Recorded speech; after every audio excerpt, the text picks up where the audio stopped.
Merci. Je viens de recevoir une forte délégation de la société civile. Vous devriez vous douter pourquoi. Je viens à peine d'être institué président de cette grande institution qui a beaucoup fait dans ce pays et qui relève elle-même de la société civile. Ce n'est que normal que les acteurs principaux de la société civile viennent vers moi pour non seulement exprimer leur solidarité, mais pour m'offrir leur soutien, leur accompagnement. Et Dieu seul sait combien j'ai besoin de ce soutien et de cet accompagnement à cette période précise de notre pays. C'est très encourageant. C'est très encourageant. La société civile congolaise a ceci de particulier qu'elle est solidaire. Hein, elle n'est pas isolée, ce n'est pas... On peut tout dire, il y a la société civile politique, politisée, ainsi de suite, mais au moins la société civile n'a jamais rompu le pont. Et c'est comme ça que lorsqu'il le faut, la société civile s'organise pour apporter le soutien, apporter son point de vue, ainsi de suite. Par rapport aux défis que nous vivons aujourd'hui, et il y a beaucoup de défis.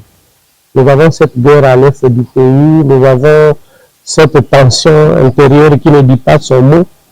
Je crois que nous avons besoin des efforts de toutes les filles et de tous les fils du pays pour essayer de conjuguer nos efforts ensemble, de mettre nos idées ensemble, approcher les autorités publiques qui se battent déjà beaucoup pour nous, mais qui ne demandent que notre propre accompagnement. Parce que si nous sommes tous ensemble, nous pouvons mieux accompagner les autorités du pays. Merci beaucoup de la question. Ce qui a motivé notre déplacement, pour vous en douter, c'est la situation de notre pays. La situation de notre pays nécessite à ce que tous citoyens, là où ils se trouvent, puissent s'y intéresser, car notre pays connaît des moments les plus difficiles de son histoire et que si nous ne nous y investissons pas personnellement, chacun, individuellement et collectivement, nous pensons que la situation va aller s'aggravant.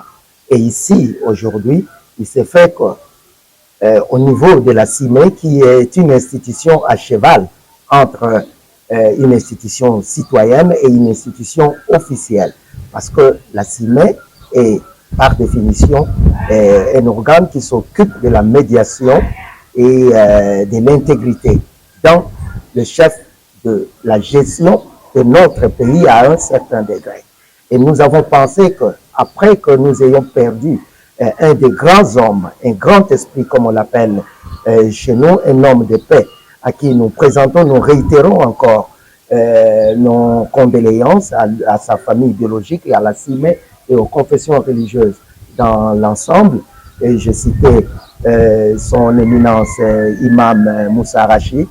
Et après que nous ayons perdu cet homme, disais-je, et il est venu à la tête de cette institution importante, un des nôtres, personne de son excellence Idriss Katenga, et qu'il était de notre devoir de venir lui témoigner, d'abord lui présenter nos félicitations en tant que société civile, et dont lui-même est l'émanation, mais aussi de lui rassurer de notre soutien et notre accompagnement dans son travail qui ne sera pas du tout repos, dans la mesure où notre pays traverse des moments critiques, je l'ai dit, et que la CIME et la personne de son excellence, le président de la CIME lui-même, n'aura pas de repos pendant ce temps, et qu'il aura, il a dit lui-même, besoin de beaucoup de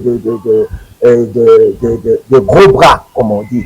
Et il n'a de gros bras que la société civile. Voilà la raison pour laquelle cet échantillon de la société civile est venu ici pour lui garantir ce soutien-là. Et vous pouvez vous rassurer que nous serons avec lui dans toutes les batailles, dans tous les fronts, pour que enfin notre pays puisse retrouver la paix, parce que ça sera sa mission principale, et une paix qui soit définitive. À l'est du pays, à l'ouest du pays, au centre et sur toute l'étendue.